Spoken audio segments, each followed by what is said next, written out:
दोस्तों, आप कभी ना कभी इस दुनिया में जन्म लेके आए और साथ ही में एक ऐसा सच लेके आए जिसको कोई भी नहीं टाल सकता, मृत्यु यानी कि मौत। लेकिन क्या आपने कभी सोचा कि अगर आप मरो ही ना, क्या हो अगर आप इस सच को टाल सको और यहाँ पे अमर बन जाओ, यानी कि इमॉर्टल। एक ह्यूमन ज्यादा से ज्यादा यहाँ पे 100 साल तक जी सकता है या थोड़ा सा और 110 साल या 120 साल। लेकिन हम में से हर किसी ने एक बार कम से कम ये अमर होने के बारे में जरूर तो सोचा होगा। लेकिन जो आज मैं आप लोगों को बताने वाला हूँ, उसके बाद आप अपनी पूरी जिंदगी में कभी भी अमर होने के बारे में नहीं सोचोगे।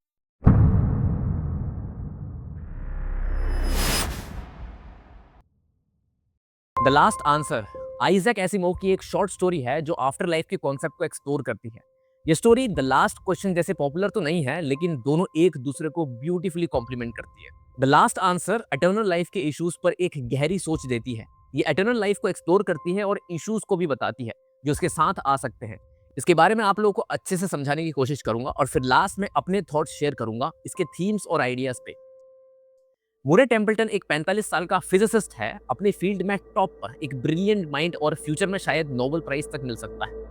एक दिन लैब में काम करते हुए उसको एक हार्ट अटैक आ जाता है और वो जमीन पर गिर जाता है। दर्द यहाँ पे धीरे धीरे कम होने लगता है और वो पीस फील करता है। जब आंखें खोलता है तो वो देखता है कि उसके कलीग्स उसके डेड बॉडी के आसपास खड़े हैं। तब उसको ये बात रियलाइज होती है कि शायद वो मर चुका है, लेकिन फिर भी वो जिंदा है। म्यूरे यहाँ पे एथिस्ट था, उसे आफ्टर लाइफ की बातों में बिल्कुल विश्वास नहीं था, लेकिन अब सब कुछ उल्टा हो गया। उस मोमेंट में वो रियलाइज करता है कि रिलीजियस लोग सही थे। वो एक एंजल या डेमन का वेट करता है, लेकिन सामने की सीन एकदम फेड होने लगती है और वो अपने आप को एक अंधेरे में पाता है। फिर एक रोशनी का एक ह्यूमन शेप्ड फिगर अपीयर होता है। उसे लगता है कि वो शायद हेवन जा रहा है, बिकॉज डेमन्स तो लाइट से नहीं बने होते, राइट। फनी बात तो ये है कि वो सडनली सब कुछ एक्सेप्ट कर लेता है, एक साइंटिस्ट होने के बाद भी, उस डेटा के बेसिस पे जो उसके आसपास ये चीजें हो रही है। लेकिन वो लाइट भी गायब हो जाती है और बस पूरा डार्कनेस रह जाता है। फिर उसे रियलाइज होता है शायद ये हेवन नहीं है। तब एक मिस्टीरियस वॉइस सुनाई देती है। मूरे उससे पूछता है कि क्या ये हेवन है। वॉइस कहता है नहीं, ये कहीं नहीं है। फिर म्यूरी पूछता है आर यू गॉड। वॉइस थोड़ा हंसता है और क्योंकि ये सवाल पहले भी कई बार इनफाइनाइट बार पूछा जा चुका होता है। वॉइस कहती है कि इस क्वेश्चन का कोई ऐसा आंसर नहीं है जो ह्यूमन के लिए सेंस बनाए। वॉइस हंसकर कहती है मैं बस हूँ, यानी आई एम। ये एक आयरोनिक मोमेंट है। शायद ये आंसर म्यूरी को ट्रोल करने के लिए दिया गया हो, क्योंकि बाइबल में भी गॉड यही कहता है, I am that I am. लेकिन यहाँ ये स्टेटमेंट एक फिलोसॉफिकल ट्विस्ट ले लेती है, जैसे कि ये बीइंग सिर्फ एग्जिस्ट करता है बिना किसी एक्सप्लेनेशन के। यानी कि ये बस है क्योंकि ये बस है, कोई एक्सप्लेनेशन नहीं है। यही कि ये एक चीज है जो एग्जिस्ट करती है, पर इससे आगे इसके बारे में कुछ कहा नहीं जा सकता। मुझे पूछता है कि अब वो खुद क्या है, यानी कि वो सूल है, आत्मा है, शरीर है, आखिर क्या है। वॉइस कहता है नहीं, वो एक एग्जैक्ट इलेक्ट्रोमैग्नेटिक कॉपी है अपने दिमाग की, यानी कि एक परफेक्ट न्यूरल नेटवर्क जो म्यूरी के थॉट्स, मेमोरीज और पर्सनैलिटी को रेप्लिकेट करता है। बेसिकली एक डिजिटल ब्रेन क्लोन। अब इसको ऐसे समझो, म्यूरी असल में एक एग्जैक्ट कॉपी है अपने ही ब्रेन की। जैसे तुम्हारे दिमाग के सारे थॉट्स, मेमोरीज और पर्सनैलिटी को किसी ने 100% सेम डेटा की तरह स्कैन करके बना दिया हो। इस कॉपी के अंदर वही सिग्नल्स चल रहे होते हैं जो तुम्हारे ब्रेन में चल रहे हो। तो बेसिकली तुम्हारा ही एक डुप्लीकेट माइंड है, एक परफेक्ट न्यूरल नेटवर्क जो बिल्कुल तुम्हारी तरह सोच सकता है, रिएक्ट कर सकता है, फील कर सकता है। इसलिए वो सूल नहीं है, कोई आत्मा नहीं है, बल्कि अपने ही ब्रेन का एक इलेक्ट्रोमैग्नेटिक डुप्लीकेट वर्जन है। और वो जो वॉइस है वो बताती है कि हर इंसान के साथ ऐसा नहीं होता, सिर्फ कुछ ही सिलेक्टेड लोग हैं जो आफ्टर लाइफ में आते हैं। बाकी सब मरने के बाद ओब्लिवियन में वैनिश हो जाते हैं, यानी कि बिल्कुल गायब हो जाते हैं, यानी कि कंप्लीट स्टेट ऑफ फॉरगेटफुलनेस, सब भूल जाना। पर म्यूरी ने कहा कि मतलब ऐसा उसने क्या काम किया है, ऐसा कौन सा ग्रेट ऑनर काम कर दिया है कि जिसकी वजह से उनको आफ्टर लाइफ में आने का मौका मिला है। अब देखो, वो कोई धार्मिक इंसान नहीं था, पर वॉइस वर्च्यू के बेसिस पे चूज नहीं करता। सिलेक्शन ये इंटेलिजेंस के बेसिस पे होती है। वॉइस ने सिर्फ ह्यूमंस नहीं बल्कि पूरे यूनिवर्स के इंटेलिजेंट स्पीशीज का डेटा कलेक्ट किया है। वॉइस कैजुअली रिवील करता है कि वो एक है जैसे यूनिवर्स ने क्रिएट किया था।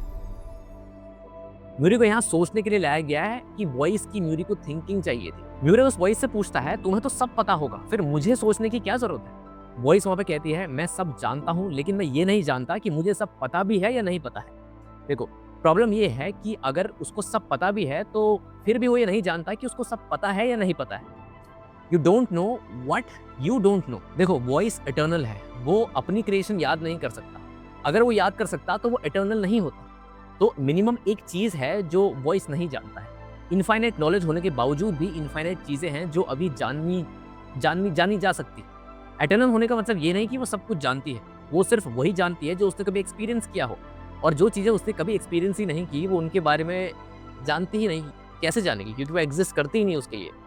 इसलिए you don't know what you don't know even an eternal consciousness पर भी अप्लाई होती है, और इनफाइनाइट नॉलेज के बावजूद उसके पास अब भी अनंत अननोन्स हैं। अगर तुम सब इवन नंबर्स को जानते हो तो तुम इनफाइनाइट चीज़ें जानते हो, मगर ऑड नंबर्स तो नहीं जानते। म्यूरे का काम होगा कि वो ये चीज़ें ढूंढेगा जो वॉइस ऑलरेडी नहीं जानता हो।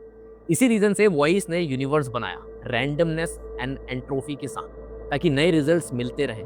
उसने इंटेलिजेंट लाइफ को बनाया रिसर्च के लिए, क्योंकि वो इस सिस्टम के रैंडमनेस को बढ़ाता है। ज़्यादा रैंडमनेस मतलब ज़्यादा इंटरेस्टिंग रिजल्ट्स। इसका मतलब कि वॉइस बहुत बहुत बहुत बोर हो चुका है, क्योंकि वो एटर्नल है।